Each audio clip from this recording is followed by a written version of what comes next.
السلام عليكم ورحمة الله وبركاته.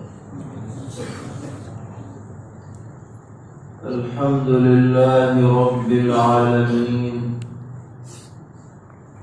أشهد أن لا إله إلا الله وحده لا شريك له، وأشهد أن سيدنا ومولانا محمدا عبده ورسوله، صلى الله تبارك وتعالى عليه وعلى آله وأصحابه وذرياته أجمعين. أما بعد، فأعوذ بالله من الشيطان الرجيم. بسم الله الرحمن الرحيم. يا أيها الذين آمنوا اتقوا الله وقولوا قولا سديدا يصلح لكم أعمالكم ويغفر لكم ذنوبكم، ومن يطع الله ورسوله فقد فاز فوزا عظيما. صدق الله مولانا العلي العظيم.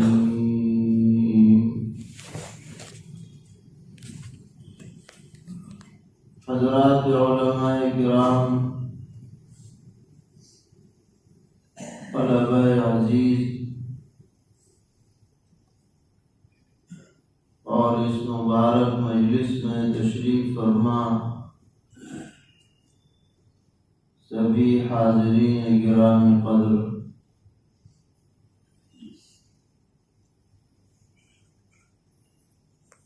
سرور عالم حضرت محمد مصطفیٰ صلی اللہ تعالی علیہ وسلم کا یہ معمول مبارک تھا کہ جب بھی کوئی اہم کام پیش آتا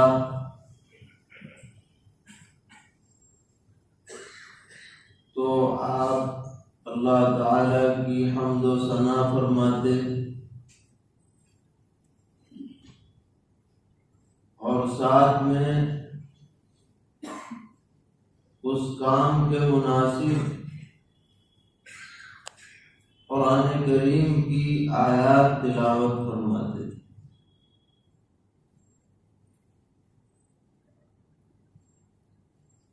اور حدیث کی کتابوں میں یہ بات منقول ہے کہ نبی اکرم صلی اللہ تعالی علیہ وسلم حاجت کے وقت ایک خطبہ پڑھتے تھے،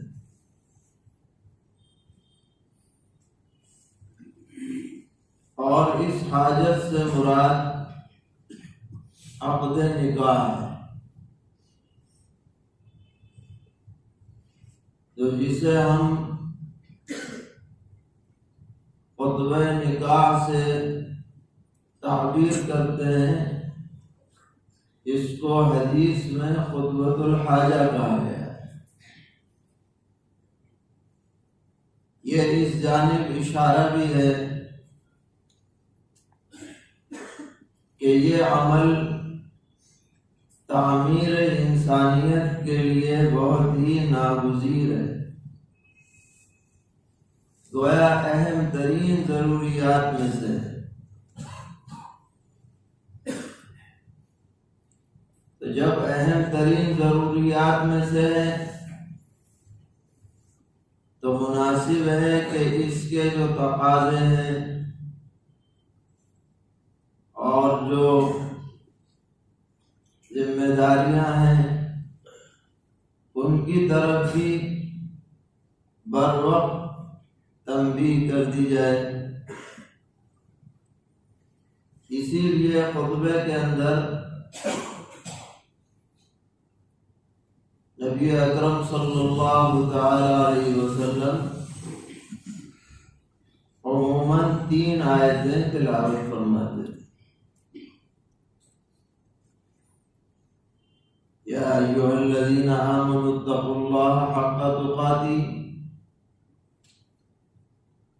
چوتھے پارے کے دوسرے رکوع کی آیت ہے،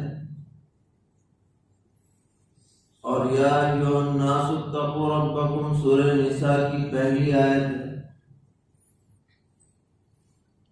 اور یہ جو آیت آپ کے سامنے ابھی ہم نے پڑھی سورہ احزاب کی آخری رکوع کی آیت۔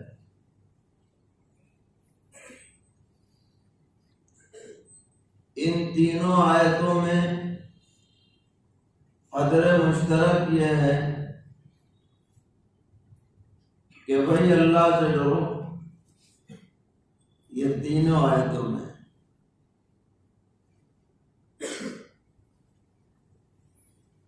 کیونکہ یہ ساری ہدایت اور اصلاح کی بنیاد ہے کہ آدمی کے دل میں اللہ کا ڈر اور خشیت پیدا ہو جائے،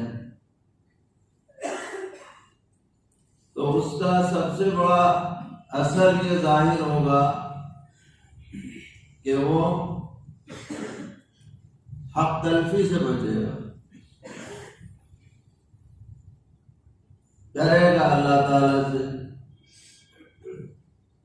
اور اپنی معاشرتی زندگی میں بھی کوئی ایسا کام نہیں کرے گا کہ جس کی وجہ سے آخرت میں اسے جواب دینا بھاری پڑ جائے۔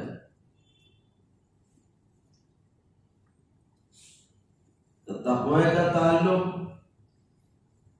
صرف اسی سے نہیں ہے کہ آدمی گناہ سے بچے، پوری طرح عبادت کرے،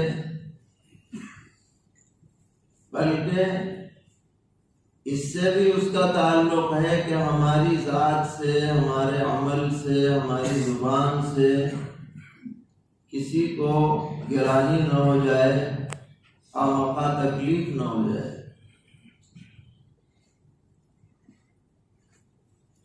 چنانچہ جو لوگ متقی اور پرہیزگار ہیں، ان کی جو صفات اللہ تعالی نے بیان فرمائی 5ویں پارے میں،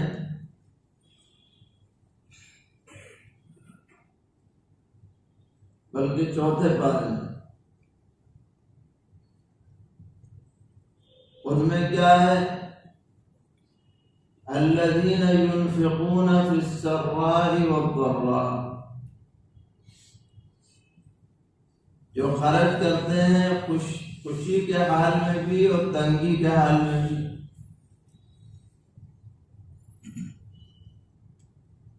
اب اس خرچ کرنے کے اندر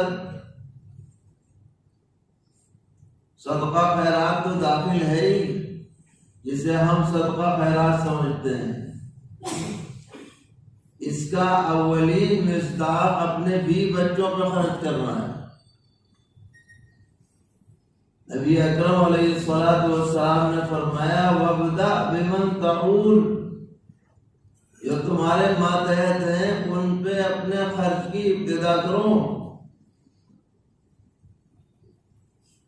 اس لیے کہ ان کی ذمہ داری تمہارے اوپر ڈال دی گئی۔ ہم یہ کہا کرتے ہیں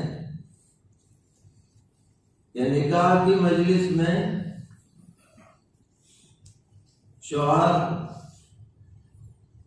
صرف ایک جملہ کہتا ہے، میں نے اس کو اپنے نکاح میں قبول کیا، مگر یہ اتنا بھاری جملہ ہے کہ پتہ نہیں کیا کیا قبول کر لیا ہے۔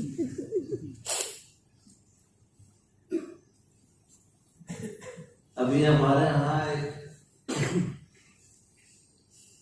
اجزا میں جوان کی شادی طے ہو اگلے مہینے میں، تو یار دوستوں میں واٹس ایپ پہ چلا دیا کہ فلاں کی گرفتاری کا وارنٹ کٹ چکا ہے اور گرفتاری پکی ہے، دعا کرو کہ اللہ تعالیٰ گرفتاری کے بعد پیش آنے والے احوال کو جھیلنے کی توفیق عطا کرو۔ لوگ ڈر گئے کہ پتہ نہیں کیسا وارنٹ چلا۔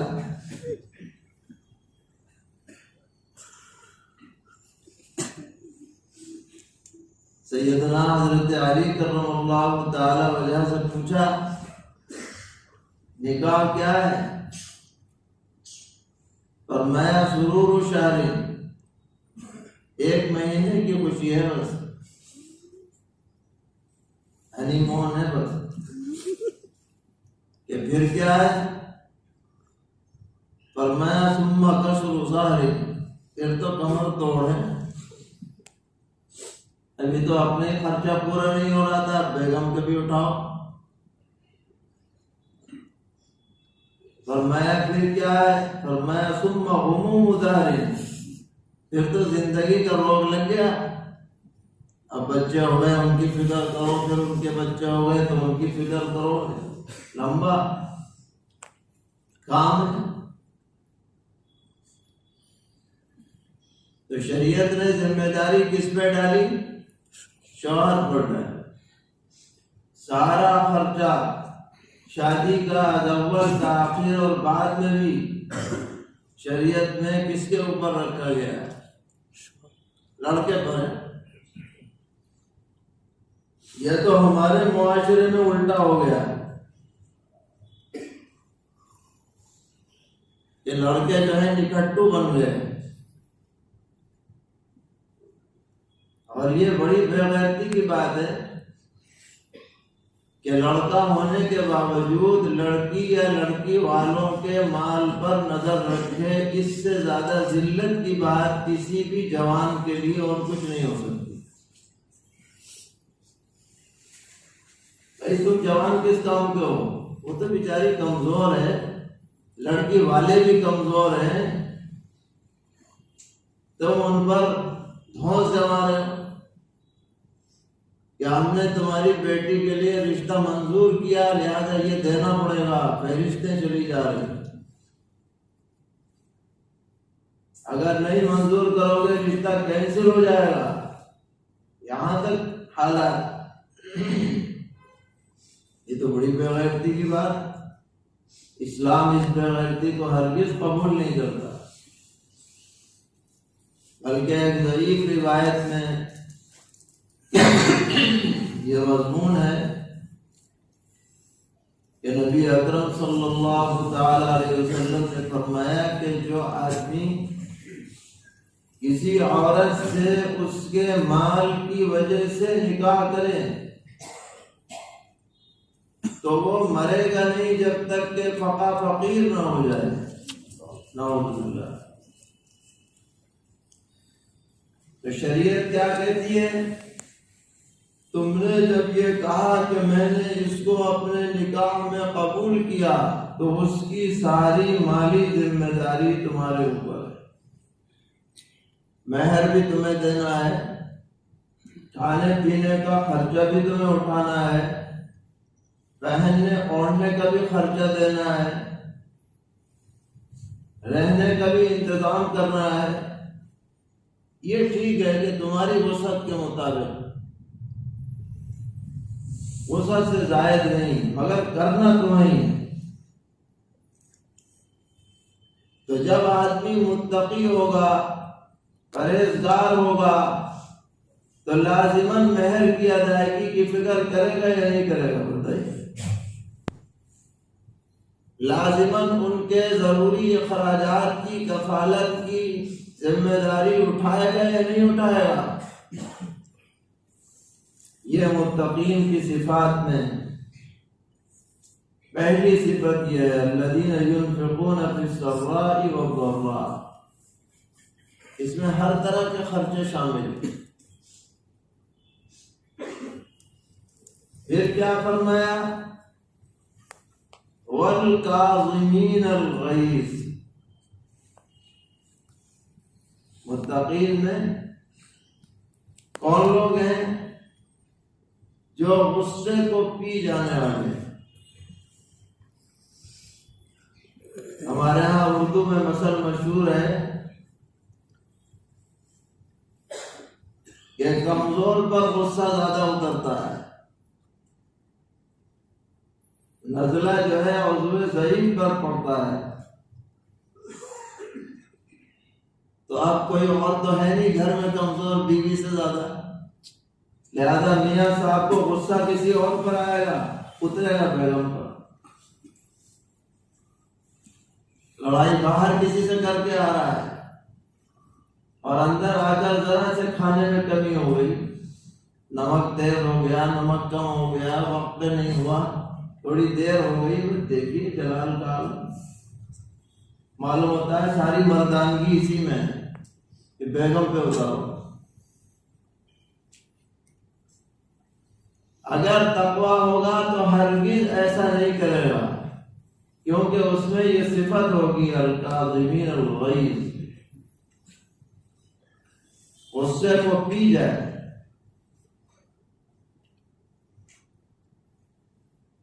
اور جو آدمی غصے کو پی جائے اور ناگواری کے باوجود اس کے تقاضے پر عمل نہ کرے، اس سے بہتر کسی کی معاشرتی زندگی گزر نہیں سکتی۔ یہ تجربہ ہے۔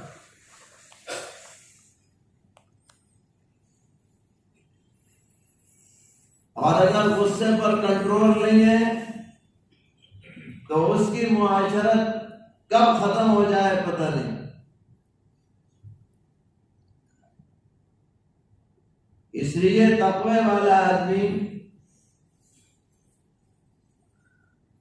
خاص طور پر گھریلو معاملات میں بے-جا غصہ کرنے سے بچے، تب وہ تقوی کے تقاضے پر عمل کرے۔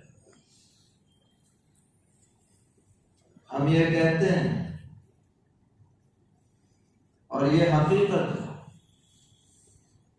کہ نکاح کے اندر قربانی لڑکا نہیں دیتا ہے، لڑکی دیتی ہے۔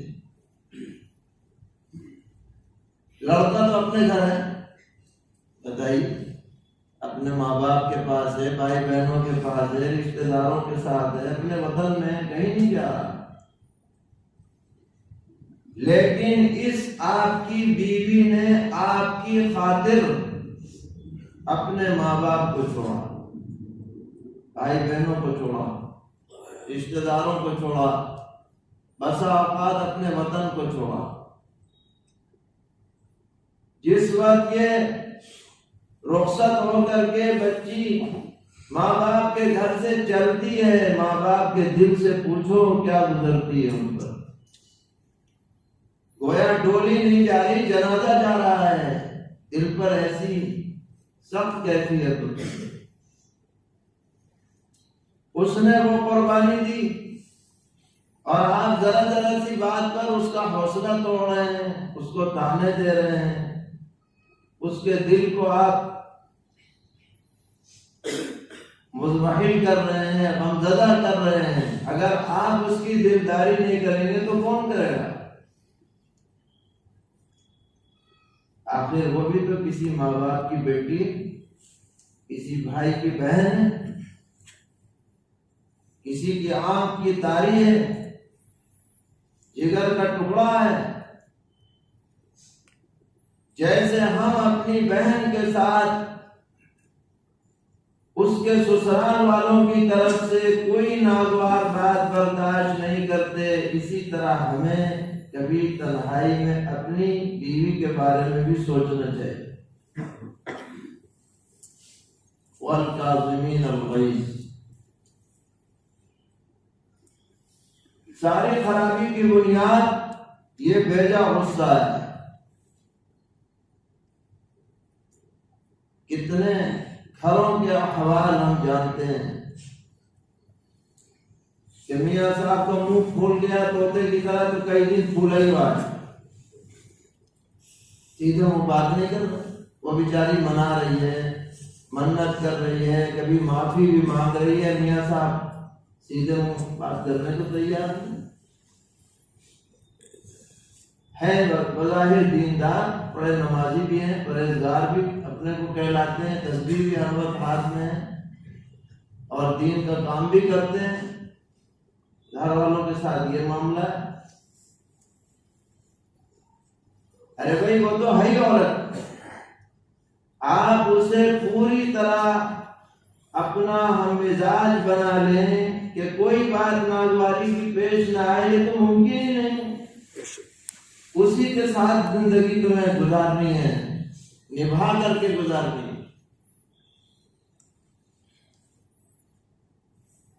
اس لیے پیغمبر علیہ السلام جھنجھوڑ رہے ہیں، ذرا متقی بن کے رہو تو الکاظمین الغیظ والی صفت ہوگی تو تمہاری زندگی شاندار گزرے گی۔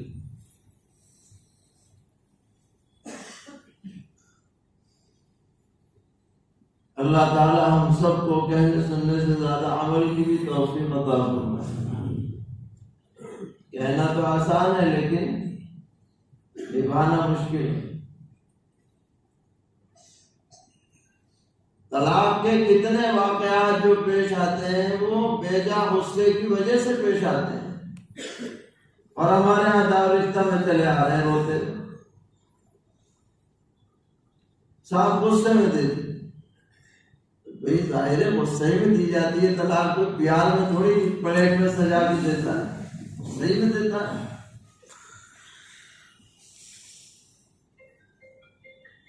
حضرت اقدس مولانا قاری سید صدیق احمد صاحب کاندھوی رحمۃ اللہ علیہ بیانات میں سنایا کرتے تھے، بیگموں کی قدر کرو، بیگموں کی قدر کرو، چلی جائے تو دن میں تارے نظر آ جائیں۔ شیخ صاحب نے غصے میں آ کے طلاق دے دیا، چلے گئے، چھوٹے چھوٹے بچے تھے، اس نے بچے بھی چھوڑ دیا کہ تم ہی پالو گے۔ اپنے ڈھک پہ روٹی بن پا رہی ہے، ادھر وہ کریں تو وہ چیخے، وہ روئے، اس کو دودھ پلائیں تو کیا کریں، پتہ چل گیا کہ بیگم گھر میں کن کن چیزوں کو سنبھال رہی تھی۔ اگر اس سے کوئی ناگواری کی بات پیش آ جائے تو صبر کر لو، تم مرد کس کام کے ہو اگر صبر نہیں کر سکتے۔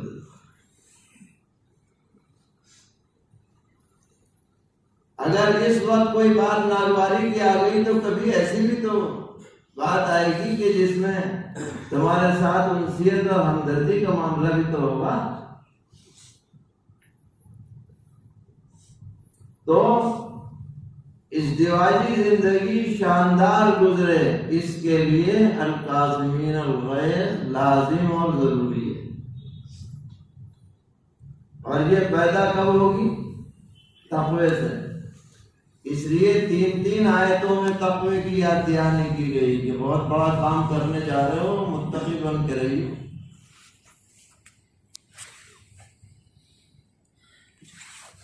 اچھا، غصہ تو یا بیجا ہر طرح کی بات پر آ جاتا ہے، کبھی خامخواہ آ جاتا ہے، کبھی وجہ سے آتا ہے، دونوں باتیں۔ لیکن اگر بالفرض غلطی ہو بھی گئی، مان لو ہو گئی، تسلیم کر لو کہ بیوی سے غلطی ہوئی ہے، اب کیا کرنا ہے؟ فرمایا والعافین عن الناس، یہ نہیں کہ غلطی ہو گئی تو اسی لے کے بیٹھ گئے،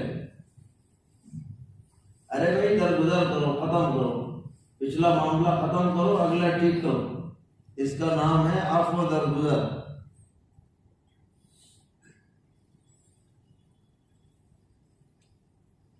اللہ اکبر، یہ آسان کام نہیں ہے، لیکن جو اپنی زندگی کو اچھا بنانا چاہتا ہے اسے ہر مرحلے میں عفو درگزر کو اختیار کرنا پڑے گا، صرف بیوی کے معاملے میں نہیں، ہر معاملے میں۔ پیچھے مت پڑ جاؤ، کسی نے آپ کو ستایا تو ہر وقت روتے رہو، اسی کو یہ کیا بات، ختم کرو۔ کسی نے تمہارے پیسے مار لیے، معاف کر دو، ختم۔ یہ دعا کرو کہ اللہ تعالی اپنے حبیب صلی اللہ تعالی علیہ وسلم کے کسی امتی کو، مرد ہو یا عورت، میری وجہ سے گناہ میں، سزا میں مبتلا نہ کرے، اور مجھے بھی حضور کے کسی امتی کی وجہ سے سزا میں مبتلا نہ کرے۔ یہ دعا کرو، مزے میں رہو۔ دنیا میں کتنے دن رہنا ہے جو انتقام کی فکر میں چلو۔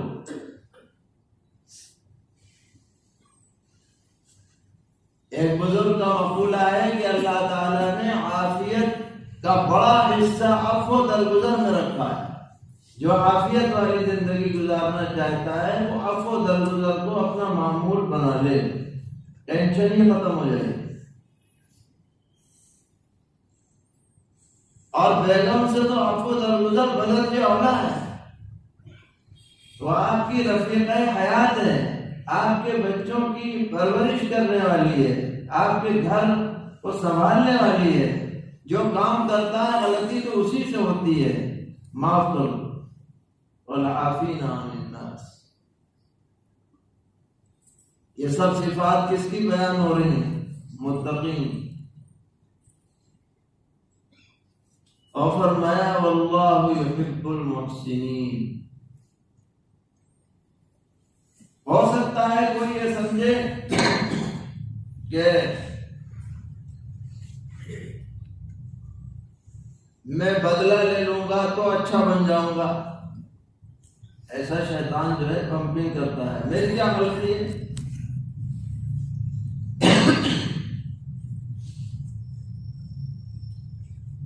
اللہ تعالیٰ فرما رہے ہیں دیکھو سب سے بڑی بات یہ ہے کہ آدمی اللہ کی نظر میں محبوب بن جائے، یہ بڑی بات ہے۔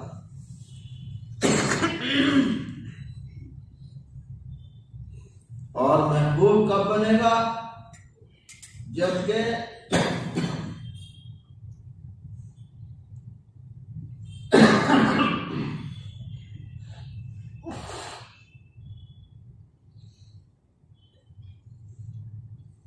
محسنین میں شامل ہو جائے، جب محبوب بنے گا۔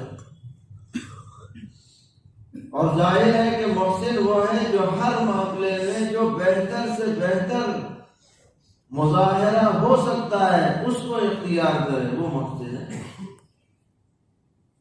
معاشرت میں بہترین شوہر ہونے کا مظاہرہ کرے۔ سرور عالم حضرت محمد مصطفیٰ صلی اللہ تعالیٰ علیہ وسلم نے فرمایا خیرکم خیرکم لأہلی وأنا خیرکم لأہلی۔ کیا بہترین بات ارشاد فرمائی، قربان جائے، کیسی سنہری ہدایت ہے۔ تم میں سب سے اچھا آدمی وہ ہے جو اپنے گھر والوں کی نظر میں اچھا ہو، اور فرمایا میں اپنے گھر والوں کی نظر میں سب سے اچھا ہوں۔ بھائی باہر والے تو کہہ ہی دیں گے کہ یہ بہت اچھا آدمی ہے، یہ لمبا کرتا پہنتا ہے، لمبی داڑھی ہے، یہ جماعت میں جاتا ہے، یہ بڑا عالم ہے، یہ بڑا خطیب ہے، یہ فلاں دھماکہ ہے، کہتے ہیں۔ جو 24 گھنٹے ساتھ رہتے ہیں ان کی گواہی ہے سر، ہمارے ساتھ ان کا کیا برتاؤ۔ یہ کر کے دکھایا پیغمبر علیہ الصلوۃ والسلام نے۔ ام المومنین حضرت عائشہ صدیقہ رضی اللہ تعالی عنہا فرماتی ہیں کہ ہم اور پیغمبر علیہ السلام ساتھ کھانا کھاتے ہیں، اور میں کوئی ہڈی چوس کے رکھ دیتی ہوں تو حضرت اس کو اٹھاتے ہیں اور جہاں میں نے منہ لگایا تھا وہیں سے نوش جان فرما دیتے تاکہ میرے دل کو ٹھنڈک ملے، حضرت مجھ سے محبت کرتے۔ کیسی بڑی بات ہے۔ گلاس میں پانی پی کے رکھ دیتی، حضرت دیکھتے تھے کہ عائشہ نے کہاں سے پیا ہے، وہیں سے منہ لگا رہے ہیں، ضرورت نہیں تھی لیکن مجھے خوش کرنا مقصد ہے۔ تو اپنے گھر والوں کے ساتھ اچھا برتاؤ کرو، سنت سمجھ کر کے، اس میں بھی انشاءاللہ نماز جیسا ثواب ملے گا، سنت پہ عمل ہو رہا ہے۔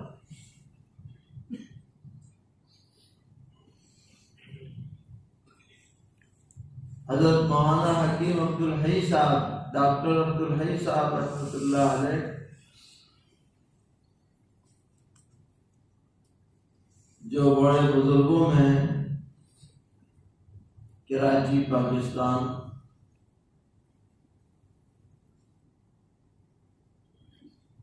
ان کے حالات میں لکھا ہے کہ ایک ڈاکٹر صاحب اور ان کی اہلیہ ان سے اصلاحی تعلق رکھتے، انہوں نے دعوت کی، حضرت کی، حضرت تشریف لے گئے تو حضرت کا معمول یہ تھا کہ خواتین سے بھی کچھ ہدایت نصیحت کی باتیں فرماتے تھے۔ وہ پردے میں تھی، حضرت نے ان کا شکریہ ادا کیا کہ آپ نے بڑا اچھا کھانا بنایا، بڑا اہتمام کیا، اللہ تعالیٰ جزائے خیر۔ وہ یہ سن کر کے بے اختیار رو پڑی خوب۔ سب کو حیرت ہوئی کہ یہ رونے کی کیا بات ہے، تو خوش ہونے کی بات۔ پوچھا گیا کہ کیوں روئی؟ کہنے لگی میں 20 سال سے ان ڈاکٹر صاحب کے ساتھ ہوں اور اسی طرح سے پکا کے کھلا رہی ہوں، آج تک ایک لفظ بھی انہوں نے کھانے کی تعریف میں نہیں کہا۔ کچھ ایسے ہی معاملہ ہم لوگوں کا بھی ہے۔ اگر ہم 2 لفظ کہہ دیں کہ بھئی آج تو تم نے بڑا شاندار پکایا، پھر مزے آ گئے، وہ حق مچ گئی، تو اس کا دل بڑا ہو جائے گا کہ نہیں؟ یہ بھی دین ہے، یہ دین سے الگ کوئی چیز نہیں ہے۔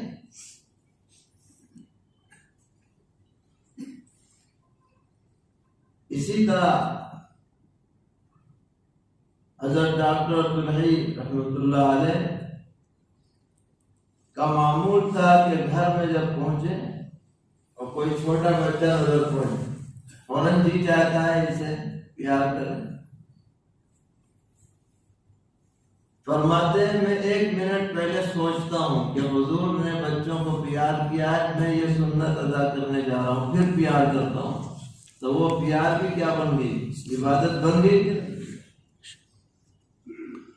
تو ہمارا دین ایسا شاندار، بہترین، کامل، اکمل، مکمل دین ہے جو زندگی کے تمام شعبوں کو محیط ہے۔ جو بظاہر ہم دنیاوی کام کرتے ہیں، حقیقت میں وہ بھی دین میں شامل ہے۔ ایسا کمال تو کسی دین میں ہے ہی نہیں کہ دنیا میں سب کام بھی کرتے رہو، نیت اور طریقہ درست کر لو، وہی دین۔ ورنہ تو آپ دیگر مذاہب والوں کو دیکھیے کہ جو ان کے مذہبی لوگ ہیں وہ سب چیزوں سے الگ تھلگ ہیں، سنیاسی ہیں، راہب ہیں، رشی ہیں، منی ہیں، فلاں ہیں، جنگلوں میں چلے گئے، پہاڑوں میں چلے گئے، گپھاؤں میں چلے گئے، نہ شادی کریں، نہ بیاہ کریں، نہ کاروبار کریں، مانگ تانگ کے کھاتے پیتے رہیں، کپڑے بھی نہیں پہنتے بعض تو، نعوذ باللہ۔ اگر ہمارا دین ہر چیز کرو، کوئی زینت منع نہیں ہے، کوئی نعمت کا استعمال کرنا منع نہیں ہے، جائز حدود ہے، اس میں رہ کے کرو، کوئی بات نہیں۔ اور وہ حدود بھی ہماری فطرت کے عین مطابق ہیں کہ کہیں ہم اپنے حد سے آگے نہ نکل جائے، اس میں ہمارا ہی نقصان ہے۔ تو اس لیے میرے بھائیوں، یہ ہدایت تو ایک ہے لیکن بہت ہی جامع ہے، اور ساری دینداری کی بنیاد اسی پر ہے کہ آدمی صحیح معنی میں متقی بن جائے۔ تو اس آیت میں فرمایا گیا یا ایھا الذین آمنوا اتقوا اللہ، اے ایمان والو اللہ سے ڈرو، وقولوا قولا سدیدا، صاف ستھری سچی بات کہا کرو، جھوٹ مت بولو، گالم گلوچ نہ کرو، غیبت بہتان تراشی نہ کرو، سچی بات کرو۔ نتیجہ کیا نکلے گا؟ یصلح لکم اعمالکم، اللہ تعالیٰ تمہارے سب کام کو ٹھیک ٹھاک کر دے، سب چیز صحیح ہو جائے، وَيَغْفِرْ لَكُمْ ذُنُوبَكُمْ، تمہارے گناہ بھی اللہ تعالیٰ سب معاف کر دے۔ ان دو باتوں کو پابندی سے عمل میں لاؤ۔ اور پھر فرمایا خلاصے کے طور پر کہ بھئی دنیا کچھ بھی کہے کہ بھئی فلاں کا طریقہ اچھا ہے، فلاں کا طریقہ ایسا ہے ویسا ہے، کچھ نہیں، ہمارے لیے تو بس ایک بات ہے، وَمَن يُطِعِ اللَّهَ وَرَسُولَهُ فَقَدْ فَازَ فَوْزًا عَظِيمًا۔